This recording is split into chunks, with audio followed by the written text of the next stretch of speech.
सुख, खुशी, खुशी के पीछे हम सारी उम्र भागते हैं। मिलती कहाँ है ये खुशी? उसे पाकर जो हमारे पास ना हो, इसे पकड़ के रख सकते हैं क्या? कैसे कैद करके रखें इस खुशी को कि हमारे हाथ से ये फिसल न जाए। जो हमारे पास है उसमें खुश रहकर या अपनी नाखुश जिंदगी से कहीं दूर तलाश करें इसे।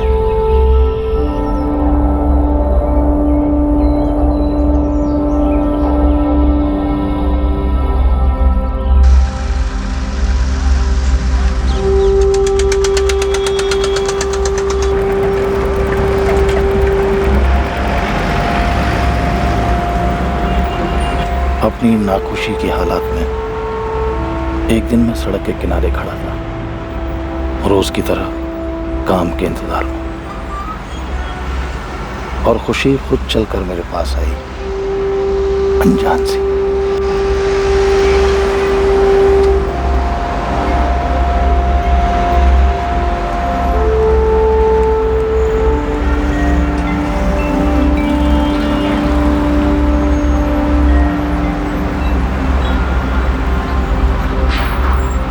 कभी कभी दो नाखुश लोग मिलकर एक दूसरे में वो ढूंढ लेते हैं जिसकी तलाश में हम हमेशा होते हैं, थोड़ी सी खुशी।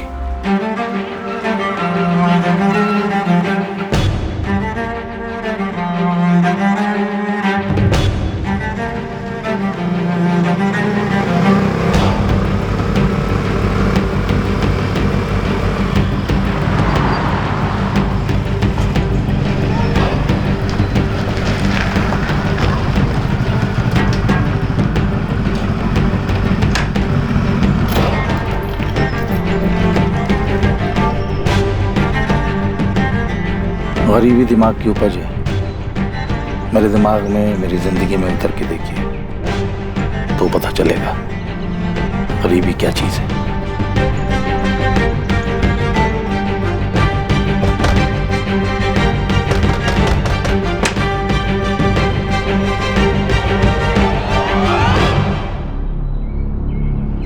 ये है मेरी बीबी कुलजीत।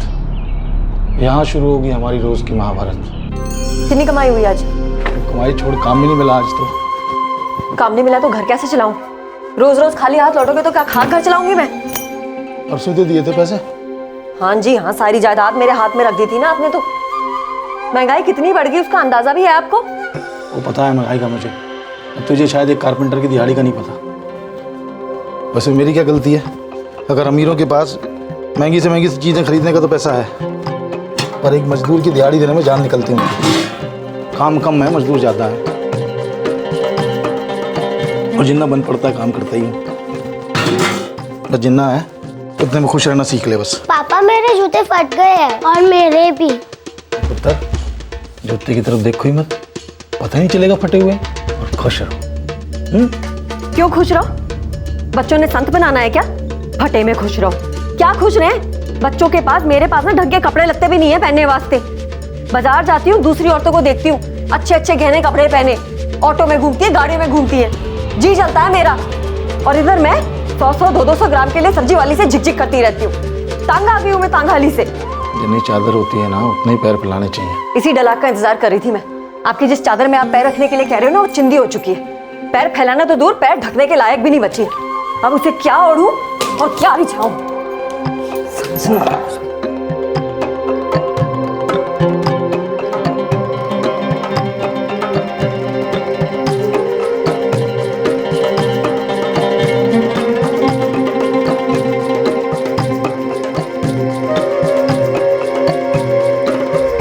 एक आदमी जो अपनी हकीकत से वाकिफ था, एक औरत वो भी अपनी असलियत जानती थी लेकिन एक बेहतर जिंदगी के सपने देखती थी। एक ऐशो आराम की जिंदगी जहां मांगने से पहले मिले, ज्यादा मिले। हमेशा से वो ज्यादा और ज्यादा पाने की चाह रखती थी।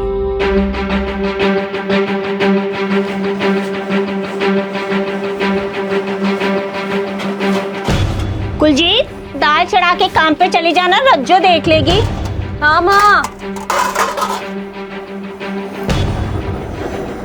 रज्जो, मैंने दाल चढ़ा दी है, देख लेना।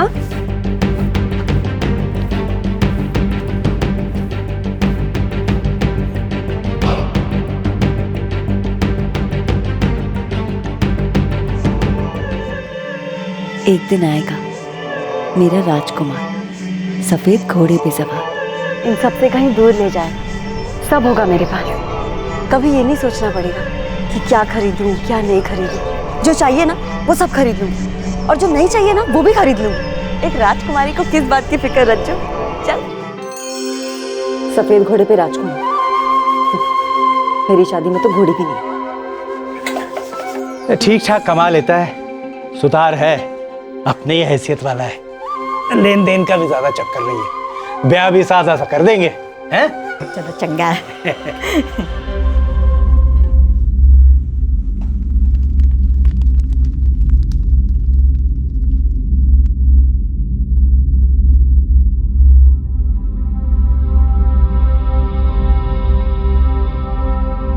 अपनी औकात समझ, तू कहीं की महारानी नहीं है कि तेरी हर इच्छा पूरी हो जाए। मैं कौन से हाथी घोड़े मांग रही हूँ, एक स्कूटी तो मांग रही हूँ। पैदल चल चल के थक जाती हूँ, आपके पास भी तो है मोटरसाइकिल। काम आती है, देर सवेर जाना पड़ता है, माल लाना पड़ता है। जरूरत है मेरी, कोई अय्याशी के लिए नहीं ली मैंने। हाँ तो स्कूटी भी तो मेरी जरूरत है, मेरे काम में आराम हो जाएगा। आराम करने के लिए पैदा नहीं हुए हम, मेहनत करके रोजी रोटी कमाने के लिए हुए हैं। और जो हमारी किस्मत में अमीरी और आराम होगा ना, वो मिल जाएगा। अपनी किस्मत आदमी खुद ही बनाता है, ना कि किस्मत आदमी को। एक पति और पत्नी दोनों एक दूसरे के साथ खुश नहीं थे, और फिर एक दिन किस्मत ने दस्तक दी। तो dining table, TV rack, book rack, Windows, sofa और किचन का भी तो पूरा काम होना है। हो जाएगा जी, हिसाब लगाना पड़ेगा जी, कितना माल आना है। और तू पैसे की फिक्र ना कर, लेकिन मटीरियल मैनू A1 क्वालिटी का चाहिए।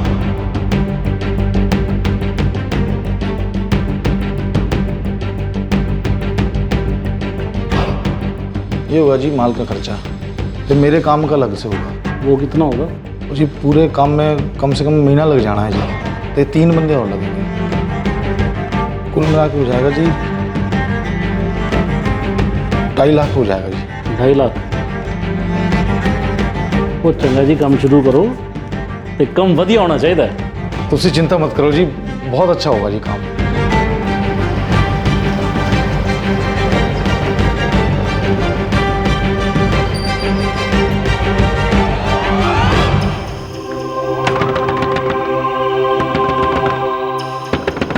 कुलजीत, खोल रही हूँ, दरवाजा क्यों पीट रहे हो? बड़े खुश नजर आ रहे हो, ताजमहल बनवा रहे हो क्या मेरे वास्ते?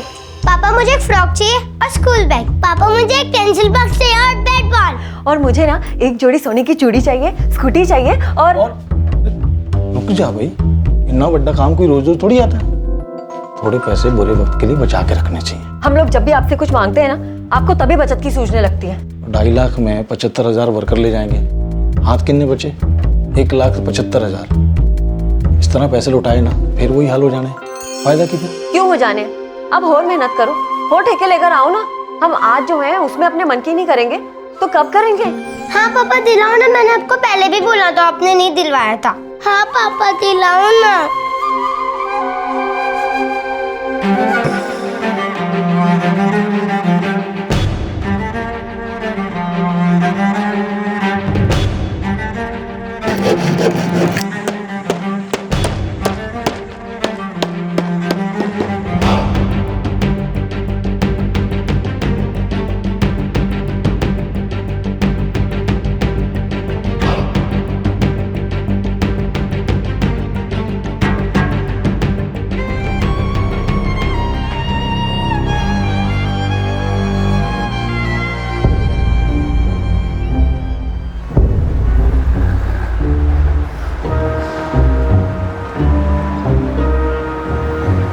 क्या हुआ वीर जी, परेशान लग रहे हो? कुछ नहीं यार, 2 हफ्ते से कोई काम नहीं है, तो फिर वही कहानी, पैसे खत्म, फिर पड़ जाएगी चिक चिक चालू। पहले ही कहा था पैसे बचा लेते हैं, पर नहीं, अब तो स्कूटी चाहिए, चूड़ियाँ चाहिए, वो चाहिए, ये चाहिए, फिर से पैसे चाहिए।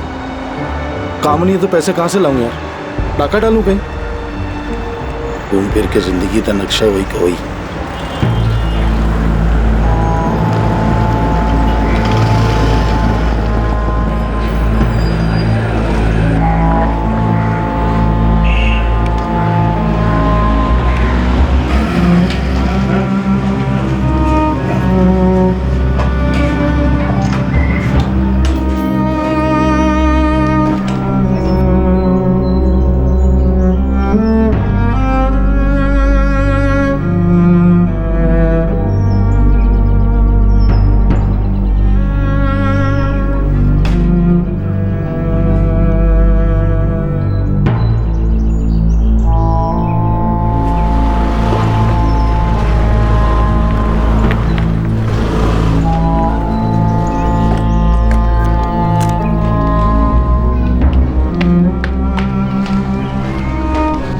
कहाँ गई थी? काम से गई थी। काम?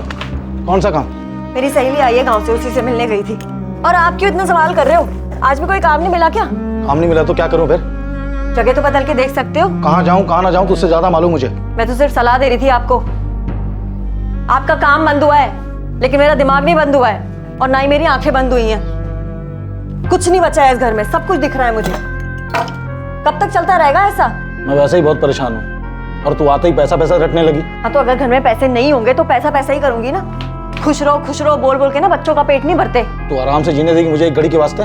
पिछले 1 महीने से ना आप आराम ही कर रहे हो, खटिया ही तोड़ रहे हो। मुझे ना इस घर में आना ही नहीं चाहिए था।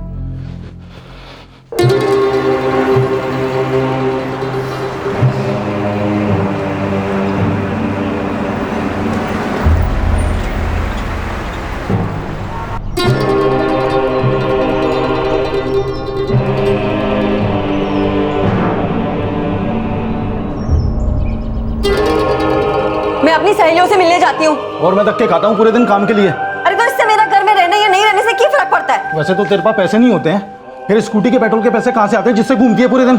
जब भी घर में आता हूँ ताला ही मिलता है मैनू। हाँ, तो दूसरी चाबी बनवा लो ना। काम खुद को नहीं मिलता, गुस्सा मेरे पे निकालते रहते हैं।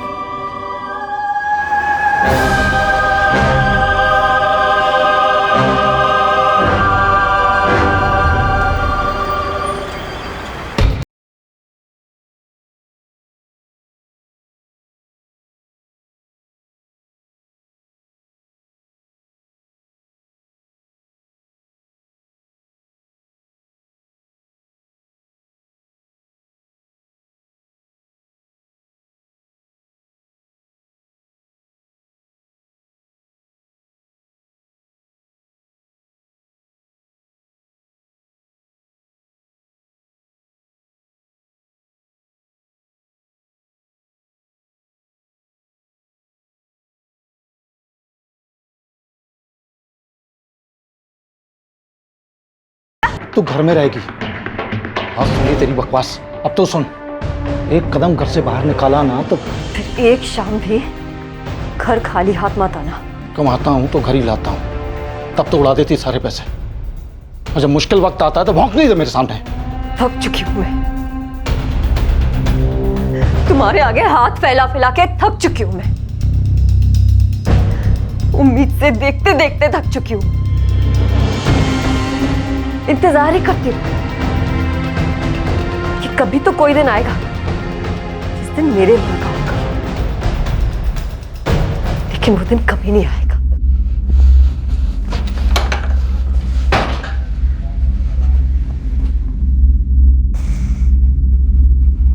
वो दोनों एक दूसरे से दूर होते जा रहे थे। सतनाम कुलजीत के रोज रोज के तानों से तंग आ चुका था, और कुलजीत तंग आ चुकी थी ऐसी जिंदगी से जिसमें हमेशा हर चीज कम ही होती थी, बहुत कम।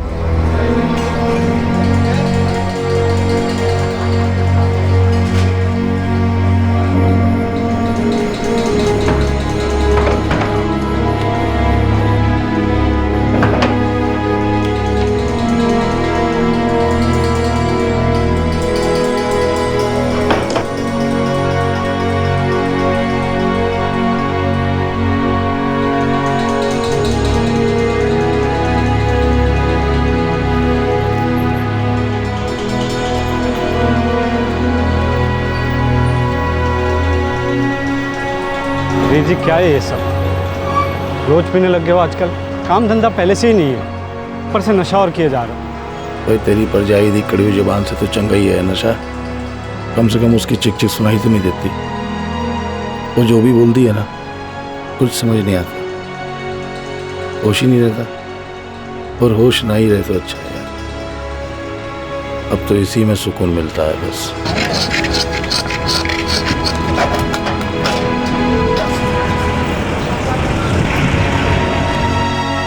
पापा नहीं आए माँ?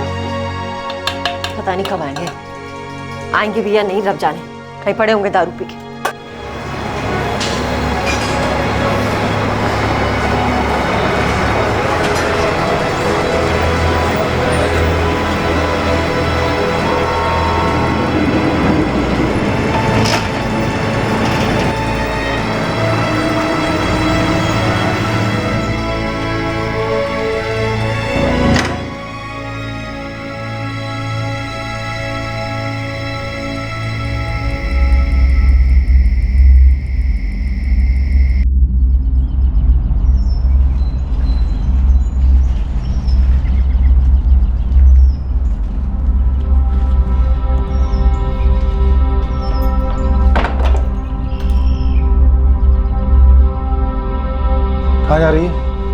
अपनी सहेली से मिलने जा रही हूँ। चल अंदर चल, बोला अंदर चल। मेरे पास तेरे गुलछर्रे उड़ाने के लिए पेट्रोल के पैसे नहीं है। दारू पीने वास्ते पैसे हैं? दारू तेरे चक्कर में पीता हूँ मैं। अंदर चल, इससे पहले कि अपना आपा खोलूँ मैं। चल अंदर चल।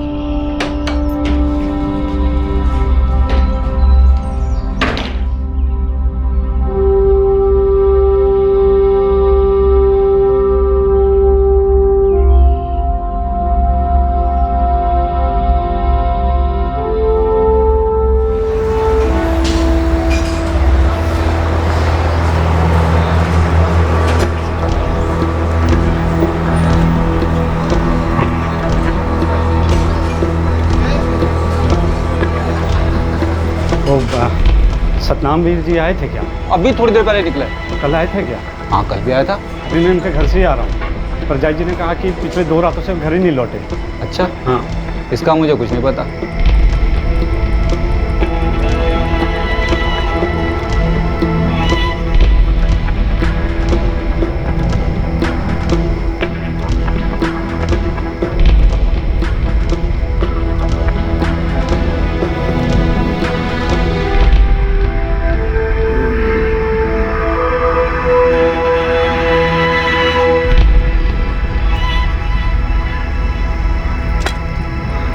वीर जी, वीर जी। ओए चरण, तू इतने की कर रहा है भाई? 2 दिन से आप चौराहे पे भी नहीं आ रहे हो, तो मुझे लगा कोई परेशानी ना हो गई हो आपको, तो घर गया था आपसे मिलने। और परजाई जी ने कहा कि आप 2 दिन से घर ही नहीं लौट रहे हो। यही फर्क पड़ता है उन्होंने यार, आऊँ ना आऊँ, मर जाऊँ। हो सकता है उनको कोई फर्क ना पड़े, और ये भी हो सकता है कि आपको भी कोई फर्क ना पड़े। लेकिन वीर जी, आप अपनी ज़िंदगी के साथ साथ अपने 2 बच्चों की ज़िंदगी क्यों बर्बाद कर रहे हो? तो मैं क्या अपनी ज़िंदगी बर्बाद करूँगा यार? तो ज़िंदगी है ही ऐसी। हमें लगता है कि हम खुशियों के पीछे भाग रहे हैं, लेकिन हम दुख और तकलीफ के पीछे भाग रहे होते हैं यार। वो बंदा जहाँ खड़ा है ना, अगर वो वहाँ खुश नहीं रह सकता ना, उसको जहाँ मर्जी खड़ा कर दे यार, वो खुश रहने वाला नहीं है। तेरी परजाई नू दुनिया जान की दौलत चाहिए यार, और मैं 2 वक्त की रूखी सूखी रोटी खा के मज़े में जी सकता हूँ। उसको लगता है कि मैं उसके ज़िंदगी की खुशी के पीछे में रोड़ा हूँ, और वो मैनू मेरी ज़िंदगी दे सुकून दी दुश्मन लगती है। जितना मैं कमाता हूँ वो उसमें खुश नहीं रह सकती यार, और जितना उन्हें चाहिए वो मैंने उन्हें दे नहीं सकता। उन्हें बता, कौन बर्बाद कर रहा है जिंदगी? मैं? और जिंदगी चीज ही ऐसी है यार।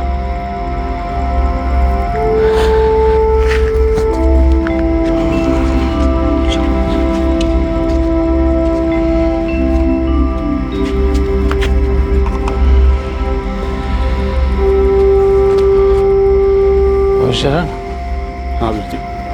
साला यह नहीं हो सकता कि हमें खुशी के पीछे भागना ना पड़े,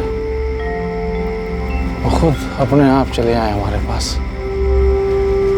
बिना मांगे बिना बोले। हमें बेफालतू में। और जैसा उसने सोचा था, एक दिन वैसे ही सतनाम सिंह के पास खुशी खुद चलकर आई। वो चौराहे पर खड़ा था और वो सड़क पार कर बाकी सभी को छोड़कर सीधा उसी के पास चली आई।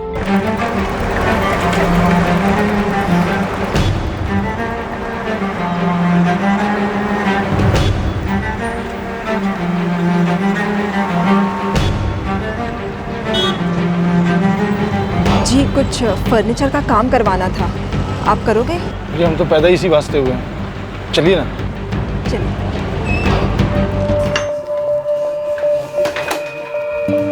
जी आइए। जी एक डबल बेड बनाना है, एक अलमारी और 2 रैक, एक इधर और एक उधर। Double bed 6x5? आप बताओ जी कमरे के हिसाब से। 6x5 ही ठीक रहना जी। ठीक है, खर्चा कितना आएगा? 1 मिनट।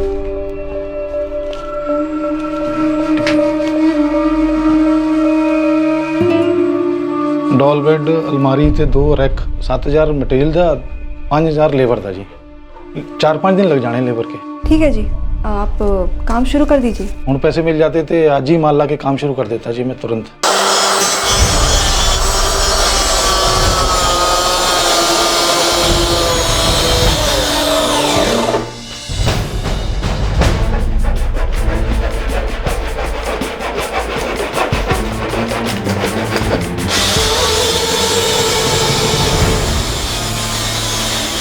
सुनिए जी, चाय पीजिए।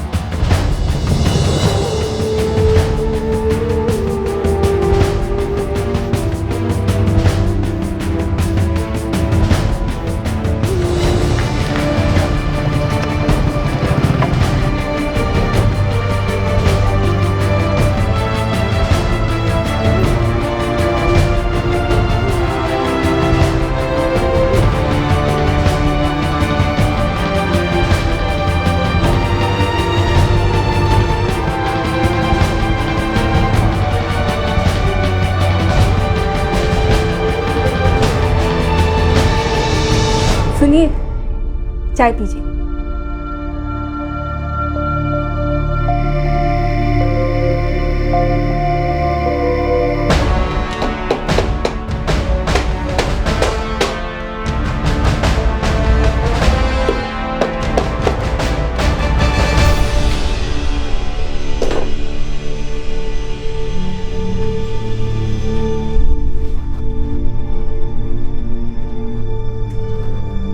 डेढ़ बज गया जी, खाना खा के आता हूँ, 2:30 बजे तक लौट आऊँगा। सुनिए जी, आप यहीं खा लीजिए, मैंने खाना बना लिया है, 2 लोगों के लिए काफ़ी रहेगा।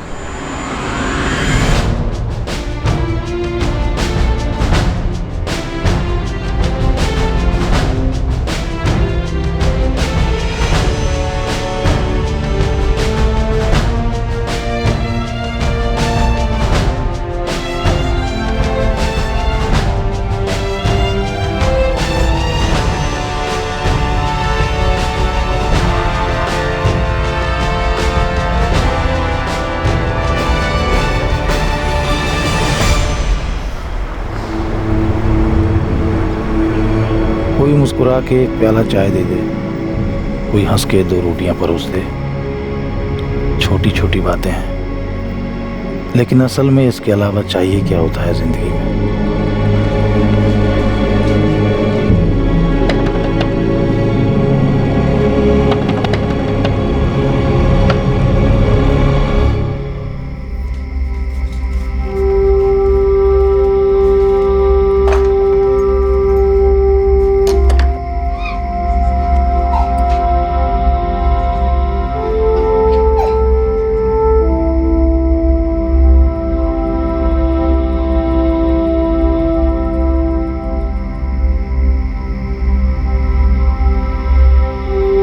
क्या बात है, सवेरे गए और रात वापस भी आ गए। पहले तो 3-3 दिन तक घर वापस ही नहीं आते थे। तो आखिरकार तनु मेरी फिक्र होने लगी, मैं 3 दिन तक घर नहीं आता। फिक्र नहीं हुई है, मैं तो ये सोच रही हूँ आज दारू गटक के भी नहीं आए हो। खुश भी लग रहे हो, ऐसा लग रहा है तुम्हें वो सब कुछ मिल गया जो तुम्हें चाहिए था। मेरी खुशी से चिढ़ मचती है ना तनु। ऐसी कोई बात नहीं, मैं तो सिर्फ ये सोच रही थी कि कहीं तुम्हें कोई और तो नहीं मिल गई जो तुम्हें खुश रख रही है। क्यों भैया चाट रही है मेरा, शांति से सोने दे।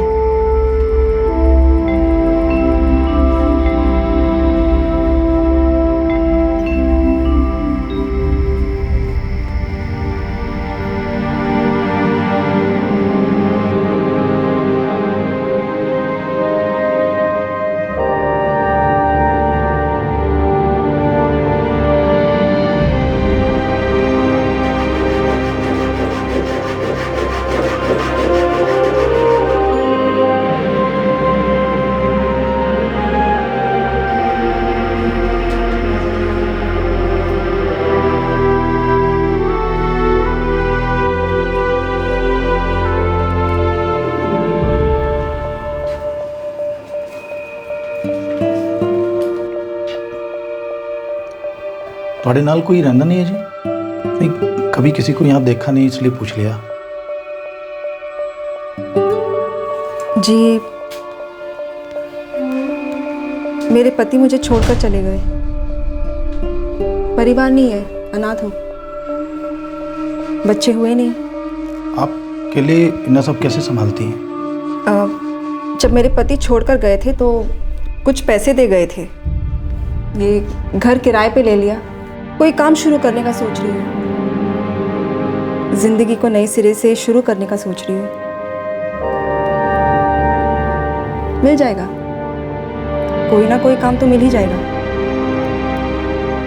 जिंदगी संवर जाएगी, खुशियाँ भी मिल जाएंगी फिर से एक न एक दिन।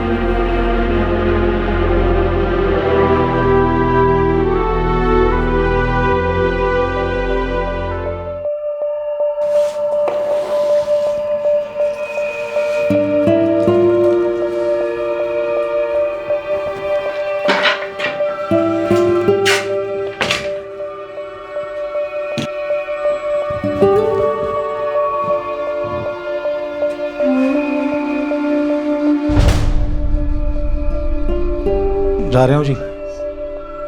कल फिर आता हूँ।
ओए की हाल है?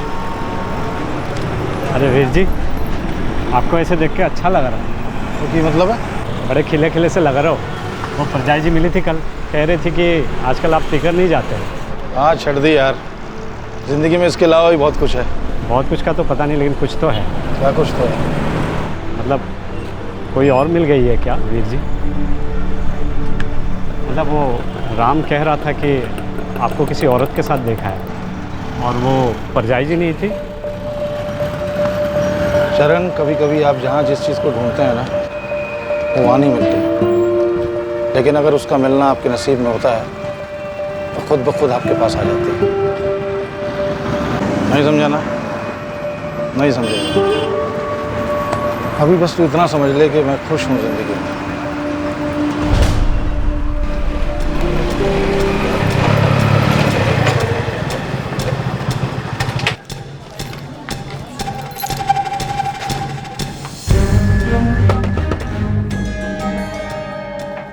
रश्मि,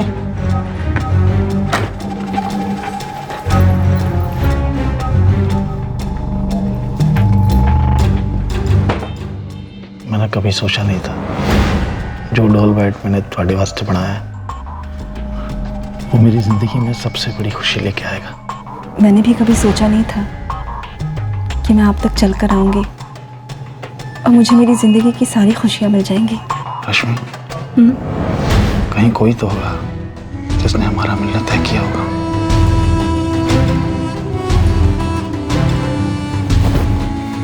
आप हमेशा के लिए मेरे नहीं हो सकते हो।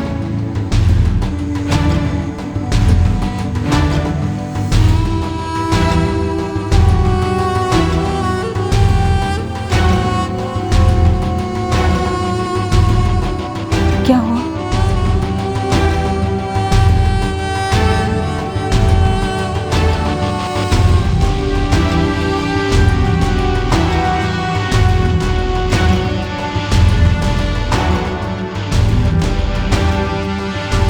मेरे पास आ जाइए।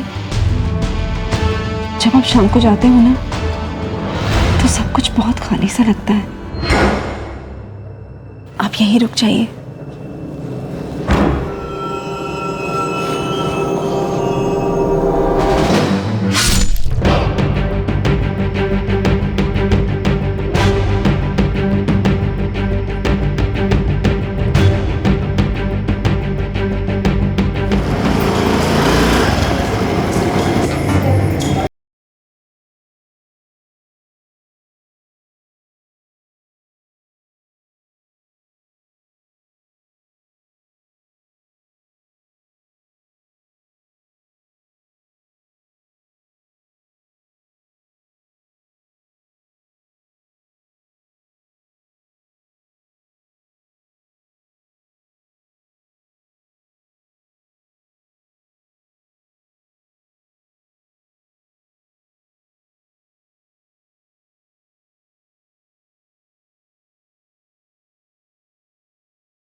दिन से कार नहीं आए। अरे पिछले 3 दिन से वो चौराहे पे भी नहीं आए। ਤੁਹਾਨੂੰ ਕੀ लगता है वो मुझे बता के जाते हैं कहाँ जा रहे हैं, क्यों जा रहे हैं?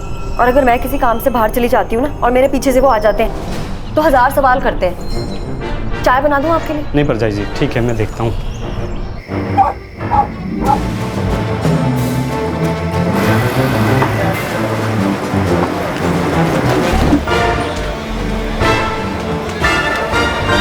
सतनाम पाजी आए थे क्या? महीनों हो गए उसे देखे, इस बीच शायद एक आध बार आया हो। 3 दिन से उनका कोई अता पता नहीं है जी। नहीं, पक्का यहाँ नहीं आया। ठीक है जी।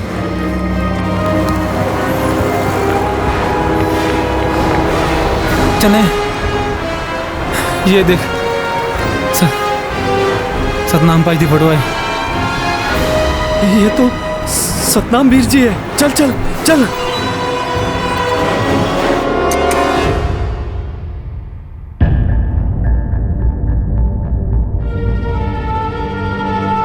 ये मेरा भाई है,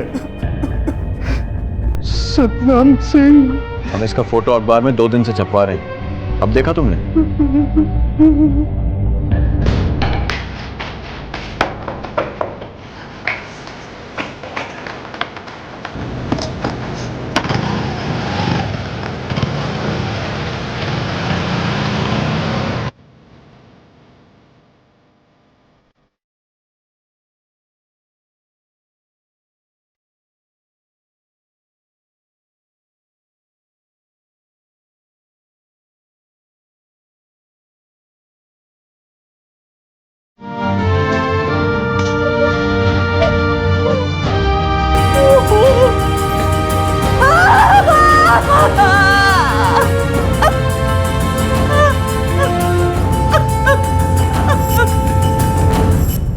हमें 27 नवंबर को सुबह सुबह उसकी बॉडी मिली थी और आज 30 नवंबर हो चुकी है।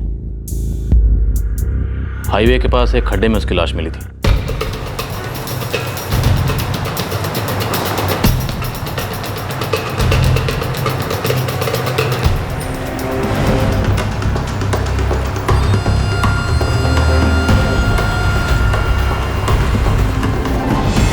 सर, कोई आइडेंटिफिकेशन नहीं है, कोई फ़ोन वगैरह कुछ भी नहीं। मौत गला काटने की वजह से हुई है। हो सकता है एक से ज़्यादा लोग शामिल हो। दोनों हाथों पर झड़प के निशान है। मतलब एक ने पीछे से पकड़ा हो और दूसरे ने गला काटा हो। मौत का वक्त 12 घंटे से ऊपर। हमने हर पुलिस थाने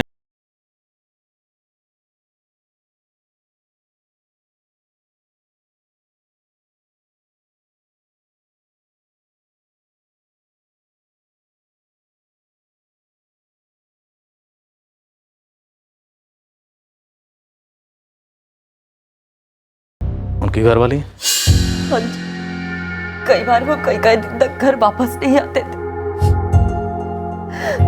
काम की वजह से या किसी और वजह से पता नहीं, और कुछ बताते भी नहीं थे। मैंने नहीं सोचा था कि इस बार उनके साथ कुछ ऐसा हो जाएगा। हमें लाश के पास कोई मोबाइल नहीं मिला। क्या वो मोबाइल रखते हैं? नंबर बताइए। पोस्टमार्टम के हिसाब से 26 नवंबर की रात को उनकी मौत हुई। आपसे आखिरी बार मुलाकात कब हुई? उसी दिन शाम को घर आए थे। उसके बाद वो कहाँ गए? मुझे नहीं पता, कुछ बता के नहीं गए।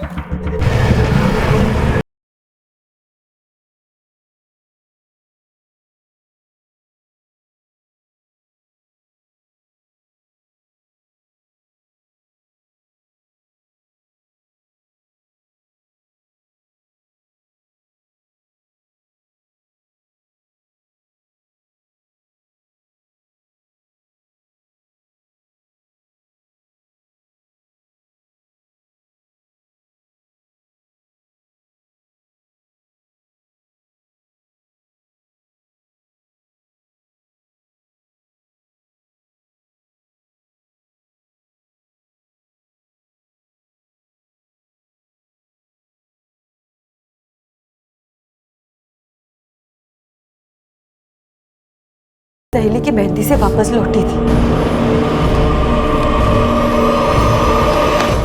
लेकिन वो घर वापस नहीं आए थे। आप उनके सगे भाई हैं? जी, छोटा भाई हूँ। वो कई दिनों तक घर से बाहर रहता था। क्या वजह थी? सिर्फ काम ही वजह थी या कोई घरेलू झगड़ा भी था? जी, आपस में बनती नहीं थी वीर जी और परजाई जी की। आपको लगता है आपकी परजाई कुलजीत आपके भाई का कत्ल कर सकती है या करवा सकती है? जी, कुछ कह नहीं सकते। दोनों की आपस में अनबन थी, ये बात पक्की है। अनबन की वजह क्या थी? परजाई जी को लगता था कि वीर जी कम पैसा कमाते हैं और वीर जी को लगता था कि वो सिर्फ पैसे के पीछे पड़ी रहती थी। और लेकिन सतनाम को मारकर उसे कहाँ से पैसे मिलने वाले थे?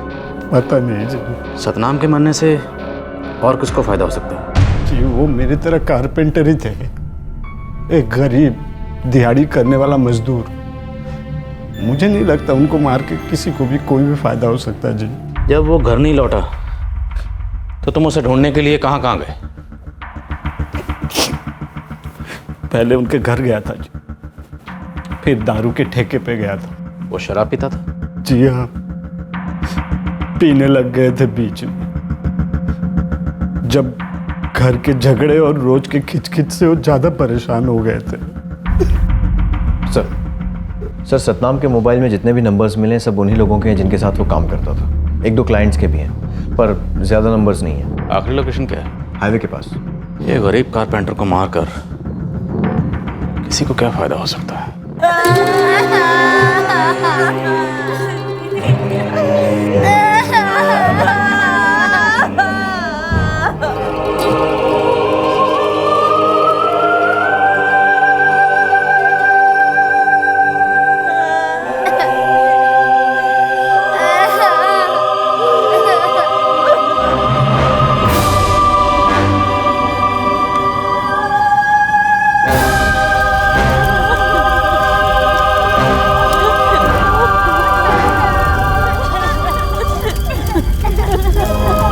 उसे मारकर किसी को क्या फायदा हो सकता था? वो एक गरीब जिंदगी से परेशान आदमी था। जिसे अचानक किसी का साथ मिलने से जरा सी खुशी नसीब हुई थी, उसे मारने वाली कहीं वही तो नहीं थी। लेकिन सतनाम को मारने से उसे क्या फायदा होने वाला था?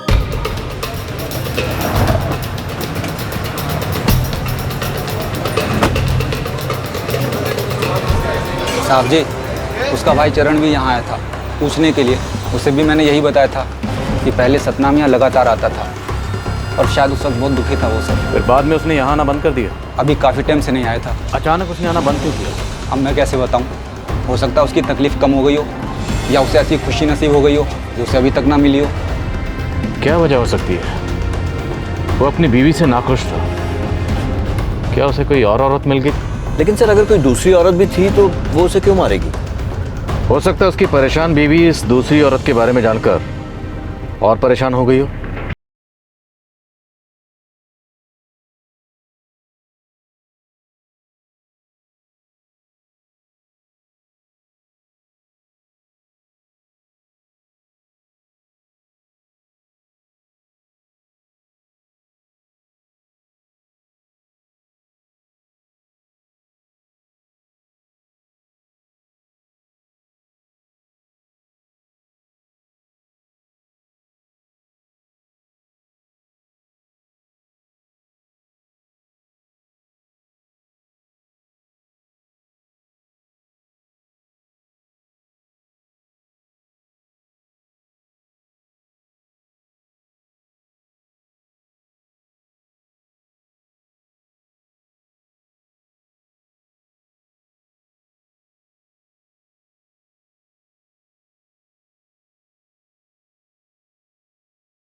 ये वही औरत थी जो लगभग 2 महीने पहले आई थी। उसे कुछ फर्नीचर का काम करवाना था तो सतनाम भाई को अपने साथ काम पे ले गई। जी, कुछ फर्नीचर का काम करवाना था, आप करोगे? चलिए ना। मतलब वो सतनाम की क्लाइंट थी? जी, वो औरत सीधे वीर जी के पास गई थी।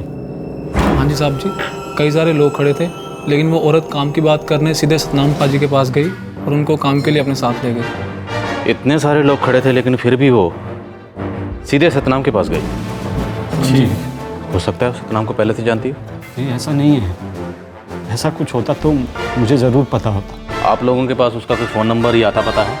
नहीं जी, हमारे पास कोई फ़ोन नंबर नहीं है। वो सतनाम भाई अकेले ही गए थे, कोई बड़ा काम नहीं था शायद। क्या नाम था उस औरत का? कुछ नहीं पता हमें। कौन थी वो, क्या नाम था उसका, किसी को पता नहीं था। वो सीधी सतनाम के पास ही चली आई थी। अब वो मारा जा चुका था। वो एक अनजान औरत थी। ऐसा लग रहा था कि पुलिस की जांच अंधेरी गली में पहुंच गई है, कहीं कोई रोशनी नजर नहीं आ रही थी।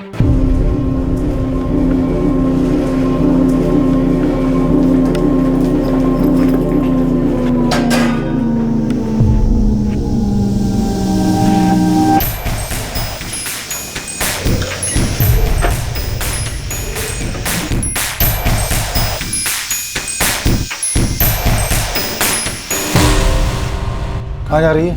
अपनी सहेली से मिलने जा रही हूँ। चल अंदर चल। बोलो अंदर चल।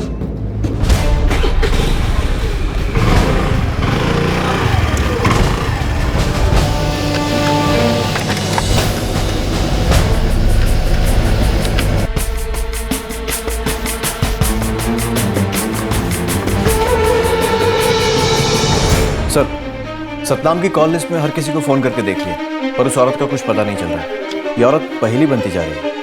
सतनाम की 5 महीने की सेल लोकेशन क्या है? ये औरत इसे जुलाई में मिली थी। सर, पिछले 4 महीने से सतनाम की लोकेशन घर के अलावा एक और जगह बार बार आ रही है। लगता है उसने वहाँ काफ़ी वक्त बिताया है। वो जगह है गोविंद नगर। गोविंद नगर? हो सकता है ये औरत वहीं कहीं रहती हो। सर सतनाम को कोई मिल गई थी जिसके साथ वो खुश रहने लगा था, लेकिन क्या कुलजीत को भी कोई मिल गया था? और कुलजीत सतनाम को रास्ते से हटा देना चाहती थी, लेकिन सोचने वाली बात यह है कि वो दोनों ही इस मामले में एक दूसरे के बीच में नहीं आ रहे थे। उनका झगड़ा तो पैसों को लेकर था। और सर पैसे तो सतनाम के पास थे ही नहीं, तो फिर उस दूसरी औरत को सतनाम को मारकर और क्या हासिल हो सकता था?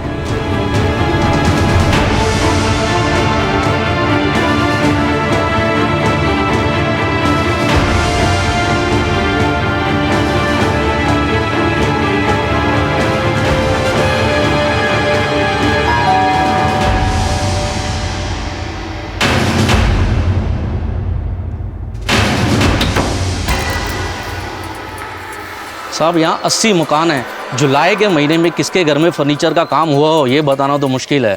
साहब हमको क्या पता, यहाँ गांव में रहने वाले लोगों से पूछो तो शायद।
साहब जी ये तो वही औरत है जिसको मैंने सतनाम भाजी के साथ होटल में देखा था।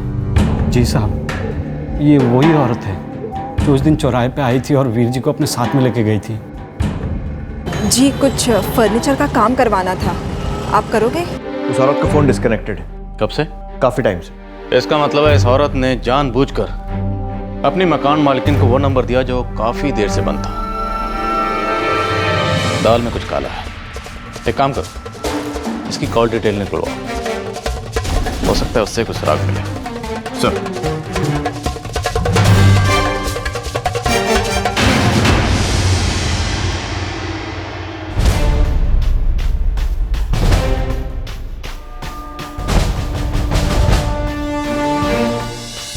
मैं नहीं जानती इसे, मैंने इसे पहले कभी नहीं देखा।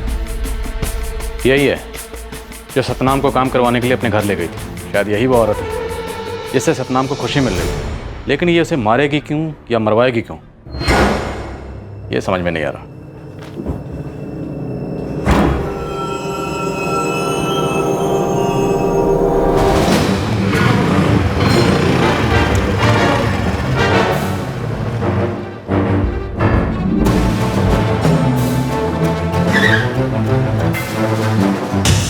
सर ये तो मेरा ही एड्रेस है।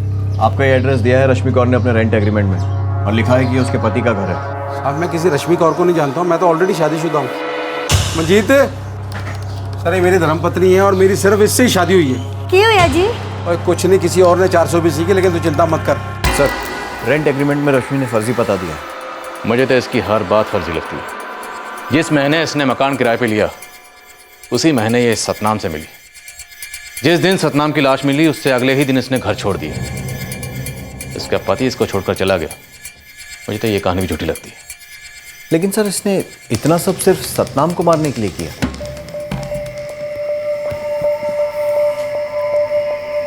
मैं बहुत खुश हूँ कि आप मेरे पास आए। मैं भी। आपकी बीवी आप पे शक नहीं करती? शक तो करती है, लेकिन परवाह नहीं करती। चलो कहीं चलते हैं। कहाँ? कहीं भी, कहीं बाहर। मैं खुली हवा में सांस लेना चाहती हूँ आपके साथ।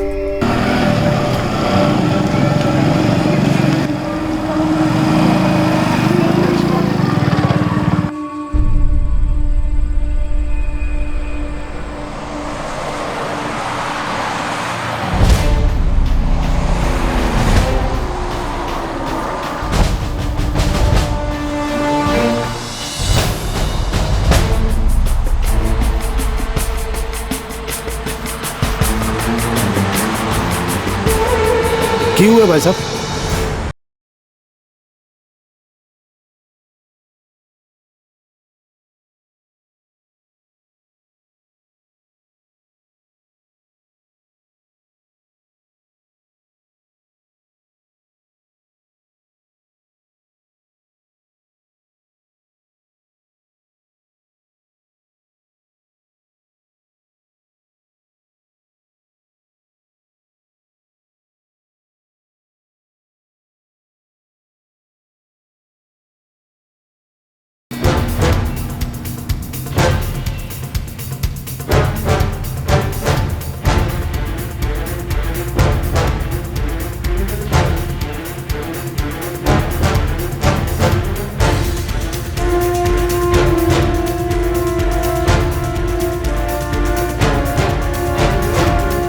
रश्मि नाम है उसका। जी मुझे नहीं पता, मुझे बहुत सारे फ़ोन कॉल्स आते हैं, हर किसी का नंबर याद रखना मेरे लिए पॉसिबल नहीं है। नहीं, मुझे याद नहीं है। 5 कॉल्स हाँ आए होंगे, हो सकता है किसी सर्विस प्रोवाइडर्स का कॉल हो।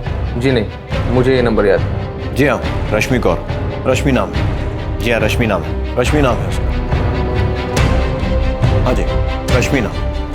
सर, रश्मि कौर ने जितने भी कॉल्स किए हैं उनमें से कोई भी उसे नहीं जानता।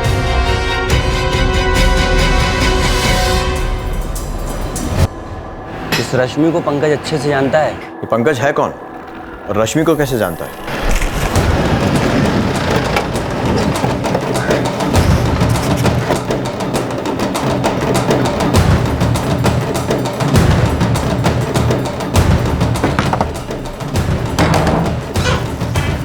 पंकज जी साहब, लेकिन साहब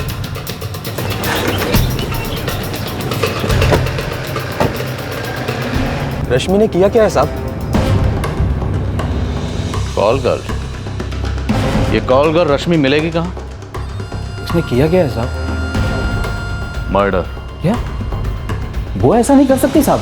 ये जो आंखें फाड़ फाड़ के रिएक्शन दे रहे हैं ना, इसको अंदर रख, और जो अंदर है उसको बाहर निकाल। बोल रश्मि कहाँ है? साहब मैं सच बताता हूँ, मैं रश्मि का एजेंट हूँ, लेकिन पिछले 10 दिनों से पता नहीं वो कहाँ गायब हो गई। मैं खुद परेशान हूँ कि ये चली कहाँ गई। वो धंधा नहीं करना चाहती क्या आप? ओए, बड्डी पसली तोड़ दूंगा तेरी। बोल रश्मि कहाँ? माँ कसम साहब मैं कुछ नहीं जानता। इसका मर्डर किया उसने। सतनाम से कारपेंटर। सतनाम सिंह कारपेंटर, कुलजीत कौर का पति। तू जानता है उसे? हाँ बिल्कुल, रश्मि भी जानती है उसे। कुलजीत भी अच्छे से जानती है रश्मि को।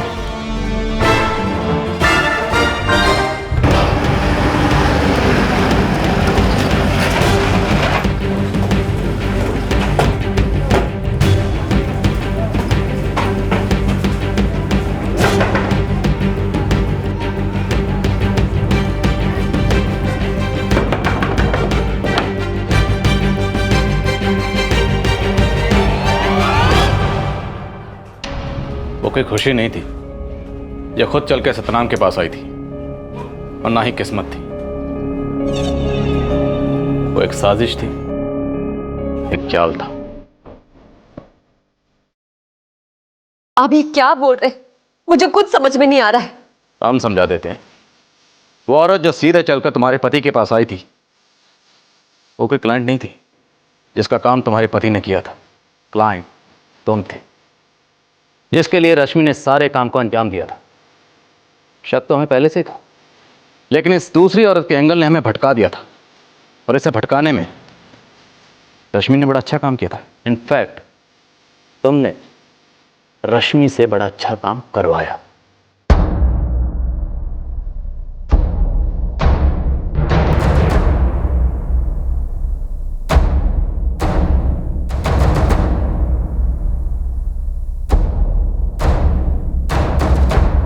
सतनाम नाखुश था।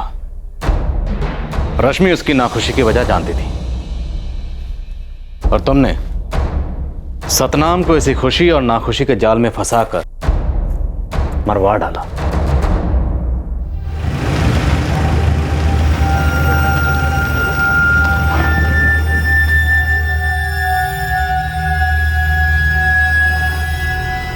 बहुत खुश है वो मेरे साथ। 26 नवंबर को अपनी सहेली की मेहंदी पे जा रही हूँ मैं। रात को 11:30 बजे तक लौटूंगी। वो मेरे साथ वक्त गुजारने के लिए तरसने लगा है। मैं उसे घर बुला लूंगी। फिर तुम्हारा बाहर जाने का मन करेगा। उसे हाईवे की तरफ ले जाना। नदी का पुल पार करके एक मैदान है, खुला आसमान है, खुली हवा है। खुली हवा का बहुत शौक है उसे। ठीक है, बाकी का इंतजाम मैंने कर लिया। 2 लोग तैयार हैं। ठीक है। रश्मि सतनाम को लेकर बाहर गई, जहां 2 लोग पहले से ही उनका इंतजार कर रहे थे। वो 2 लोग कौन थे? होशियार सिंह और प्रकाश सिंह। मैंने उन दोनों को सुपारी दी थी। वो दोनों पहले भी ऐसा काम कर चुके हैं।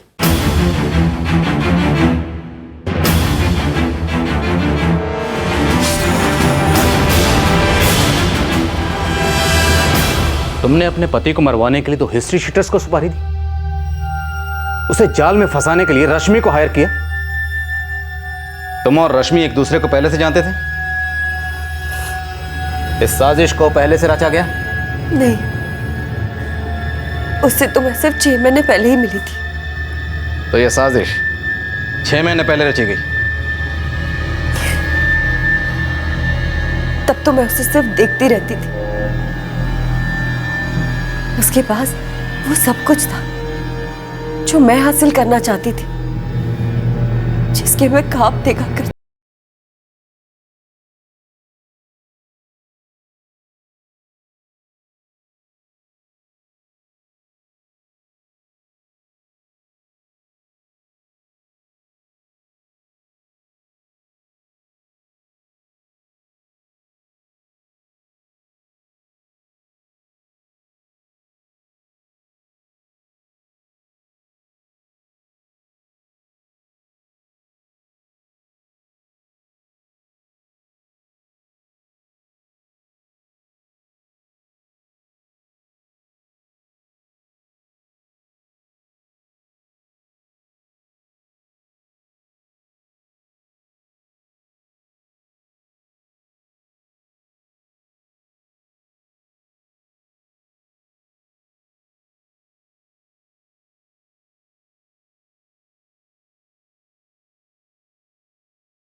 उसने मुझे बताया। तुम्हें मेरा काम पसंद नहीं आया? तुम बता दो ना, मुझे ना पैसे कमाने हैं बस। मेरा पति तो दिहाड़ी का मजदूर है, घर में कभी पैसा पूरा ही नहीं पड़ता। तुम्हें ये सही नहीं लगेगा। तुम बताओ तो सही, सही गलत मैं खुद देख लूंगी। मैं एक कारीगर हूँ, एक एजेंट है जो मेरे लिए कस्टमर लाता है। उन्हें मेरा शरीर चाहिए जिससे उन्हें खुशी मिलती है। मुझे पैसा चाहिए जिससे मुझे अच्छी और खुशहाल जिंदगी मिले।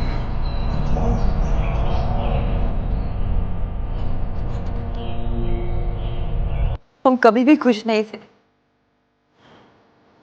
ऐसी बहुत सी चीजें थी जो मैं खरीदना चाहती थी।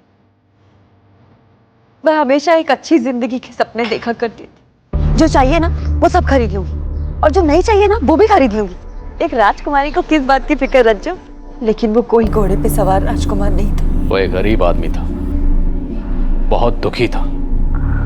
फिर भी उसने ऐसा कभी नहीं सोचा कि अपनी खुशी के लिए तुम्हें रास्ते से हटा दे। वो जो मुझे चाहिए था वो तो दिला नहीं सकता था,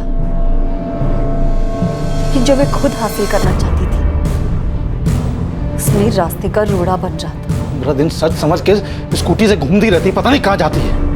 और कोई बंदा दिखता है तो बोलती है उधार चुका रहा था। अब मेरे पे शक कर रहे हो? पागल हो गए हो क्या? वो मुझे घर से बाहर ही नहीं निकलने दे रहा था। कहाँ जा रही है? अपनी सहेली से मिलने जा रही हूँ। चल अंदर चल। मैं उसे कैसे बताती कि वो लोग मेरे दोस्त नहीं थे, बल्कि उनसे तो मेरी कमाई हो रही थी।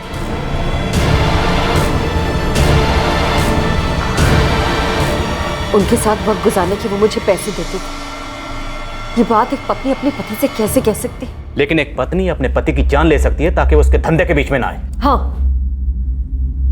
वो वैसे भी अपनी जिंदगी बर्बाद करने पे तुला था। हम दोनों नाखुश थे और मैं जो खुशियां हासिल करने की कोशिश कर रही थी, ना वो मुझे हासिल करने दे रहा था और ना। और तुम्हें क्या लगा उसे मारकर तुम्हें तुम्हारी खुशियां वापस मिल जाएंगी? तुम उसे मार दोगी और किसी को कुछ पता नहीं चलेगा। उसके बाद तुम अपनी जिंदगी ऐशो आराम से गुजार पाओगी। तुम चाहती तो उसे छोड़ देती, फिर जैसे मर्जी अपनी जिंदगी गुजारती, खुद भी जीती और उसे भी जीने देती। सुख की तलाश में तुमने अपने पति की जान लेकर अपनी जिंदगी को और भी दुखी कर लिया।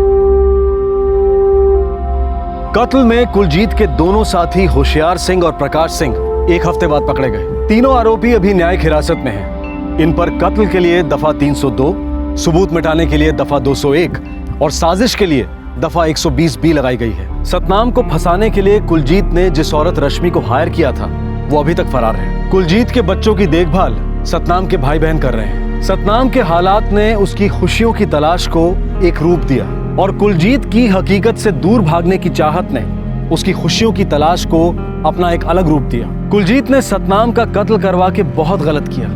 Crime never pace.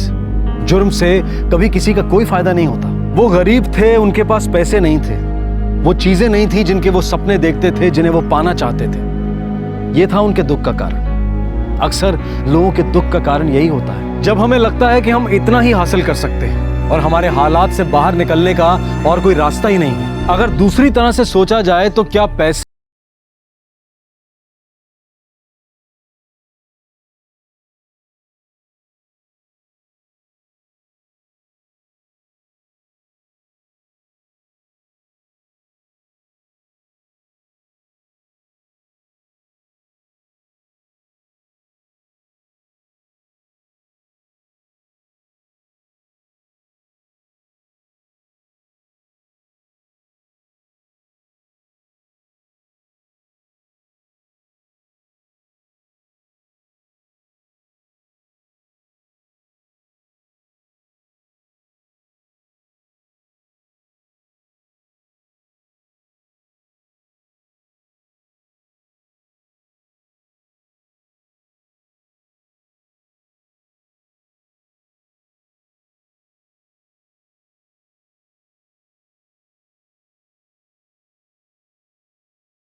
इस तरह के और भी एपिसोड देखने के लिए हमारे चैनल को सब्सक्राइब करें और बेल आइकन दबाना ना भूलें।